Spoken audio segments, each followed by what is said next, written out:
Assalamualaikum warahmatullahi wabarakatuh. Perkenalkan, nama saya Yogi Imron dari kelas AKP 7A.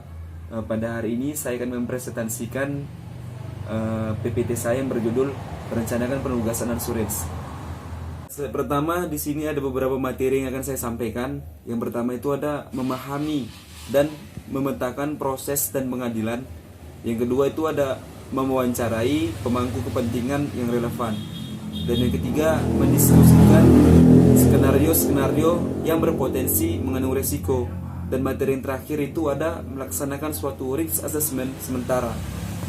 Baik, kita masuk kepada tahap pertama, yaitu memahami dan memetakan proses dan pengendalian. Di sini, untuk mengidentifikasi risiko-risiko yang menyebabkan gagalnya pencapaian tujuan bisnis auditor internal, harus memahami area atau proses yang direview. Peta-peta proses memungkinkan auditor internal mengidentifikasi dan memahami dengan baik, dibagi menjadi 4. Yang pertama, adanya sistem dan informasi yang perlu diperhatikan ketika menentukan tujuan penugasan dan lingkup interdependensi atau saling keterkaitan, dan di mana informasi yang kritikal tersedia. Dan yang kedua itu, bagaimana sebuah informasi kritikal digunakan di dalam area atau proses yang direview.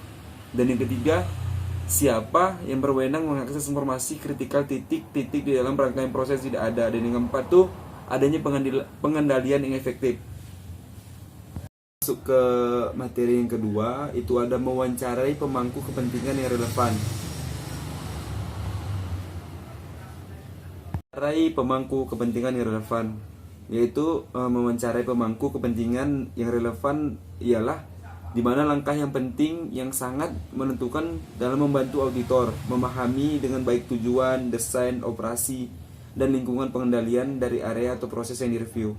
Dan di sini adapun auditor internal umumnya mewawancarai pemangku kepentingan yang melakukan langkah-langkah dalam suatu proses seperti manajemen, teknologi informasi, bagian hukum, pejabat, kepatuhan pihak ketiga yang dikontrak, dan lain-lainnya. Baik, adapun materi yang ketiga yaitu mendiskusikan skenario-skenario yang berpotensi dalam mengandung risiko. Mendiskusikan skenario-skenario yang berpotensi dalam mengandung risiko, yaitu adanya auditor internal dapat melakukan brainstorming dengan seorang atau sekelompok orang. Brainstorming ini mengenai skenario-skenario risiko fraud sangat bermanfaat karena memberikan berbagai sudut pandang atau perspektif untuk mempertimbangkan insentif atau tekanan yang menyebabkan terjadinya fraud, peluang-peluang untuk melakukan cara-cara manajemen, dan pihak-pihak lain mengabaikan pengadilan. Kita sampai di penghujung materi, yaitu materi keempat, melaksanakan suatu risk assessment sementara. Melaksanakan suatu risk assessment sementara, di sini saya membaginya menjadi 2.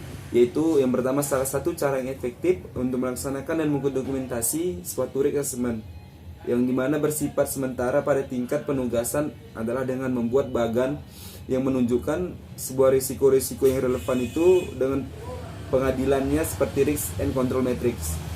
Dan yang kedua, adanya risk and control matrix, dari pengertiannya ialah alat yang biasanya digunakan dalam internal untuk mengidentifikasi, menata, dan mengakses pencapaian tujuan-tujuan bisnis dari area yang direview beserta adanya pengendalian mengimitasi risiko-risiko tersebut. Baik, demikianlah presentasi saya hari ini yang berjudul Penugasan Asuransi. Saya Yogi Imron dari kelas AKP 7A, pamit undur diri dan selamat siang, dan terima kasih semuanya telah mendengarkan saya presentasi.